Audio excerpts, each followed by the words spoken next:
Hello, American Dream TV viewers. I'm Nick Vecchio, and I'm here with Band Gig School of Music.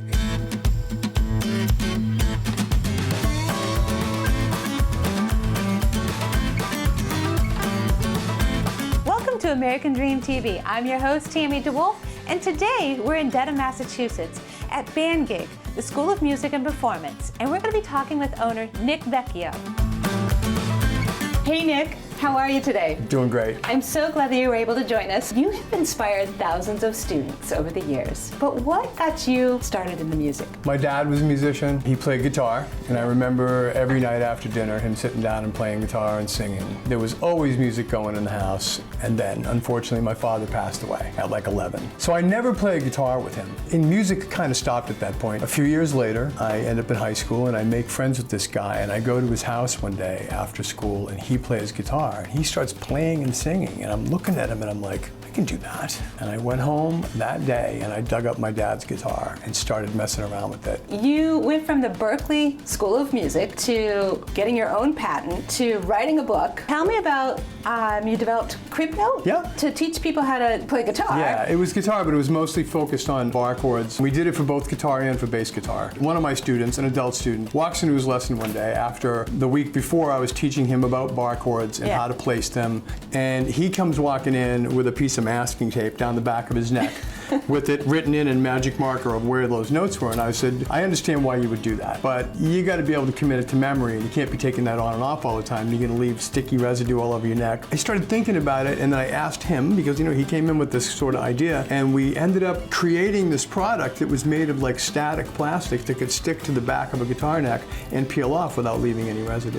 And it had the notes along the 5th and 6th string, one strip for one strip for the other, and the chord forms on each one. It was super cool, and you could take them off and test yourself and then put it back, and then there had one that combined them, and it came with a booklet with information. And we did the same thing for bass guitar, and it was a really great experience to create something, A, get a patent, B, go to market, so we would go to like music trade shows, and it was awesome. What a learning experience. What instruments do you teach here? I personally teach guitar, bass guitar, ukulele, and mandolin. We have drum instructors, we have voice instructors, piano instructors. We do some woodwinds, so flute, clarinet, saxophones. What is the one thing that your students have taught you? It's not teaching so much as it's an impact that they have on me. So, first of all, it keeps me young. I'm super immature for a 62-year-old guy.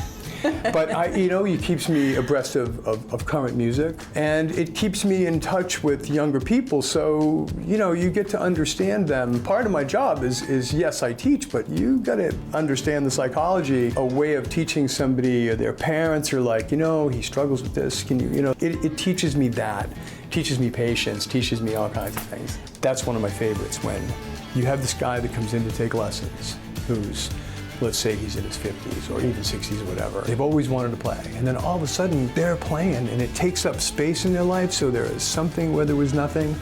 Wow. But back to the kids thing, there's that too. I'm like the funkle.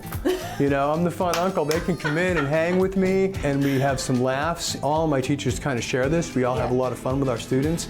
I think it's, when you make somebody comfortable, boy, do they learn. Like, they can learn if they're comfortable. Right, if their guard is down and they're just able to absorb without feeling pressure.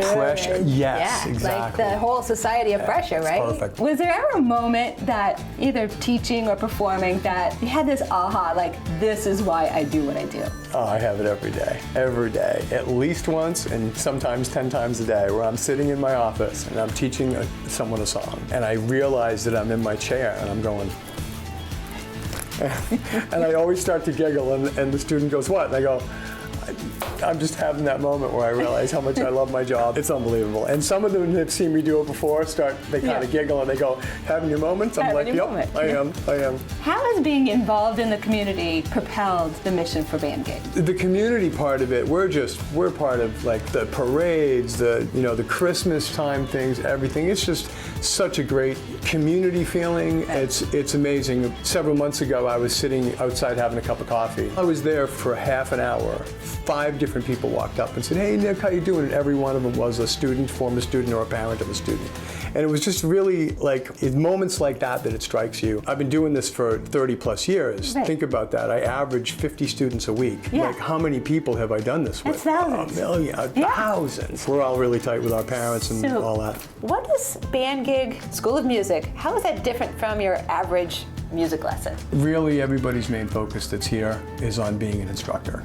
So that makes them better mentors. It makes the relationship between them and the parents better because they genuinely care. They're not just in here, looking at the clock and trying to get out of here. They're invested in this. It is really clear to me.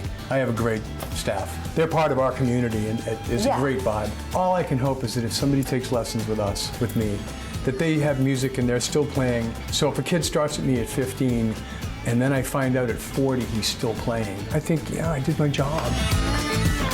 Thank you for watching American Dream TV. Rock on!